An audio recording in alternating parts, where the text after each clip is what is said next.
Summer is the perfect time to fire up the grill and enjoy some healthy and delicious meals. Grilling adds a unique flavor to foods and requires minimal oil, making it a great cooking method for those looking to eat healthily. One healthy grilling recipe to try is grilled salmon. Salmon is packed with omega-3 fatty acids, and grilling it enhances its natural flavors. Simply marinate the salmon in olive oil, lemon juice, and herbs before grilling it on medium heat for about 10 minutes on each side. Serve it with a side of grilled vegetables for a nutritious and satisfying meal. Another great option is grilled chicken skewers. Use boneless, skinless chicken breast and marinate it in a mixture of yogurt, garlic, and spices. Thread the chicken onto skewers with colorful bell peppers and onions, and grill them until the chicken is cooked through.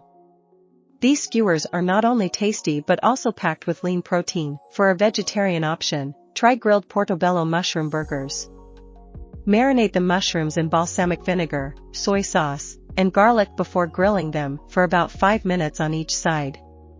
Serve them on whole wheat buns with fresh lettuce, tomato slices, and a smear of avocado for a filling and wholesome meal. Grilling is not only a healthy cooking method but also a fun way to enjoy summer. So, fire up your grill and try these healthy recipes to make the most out of the season.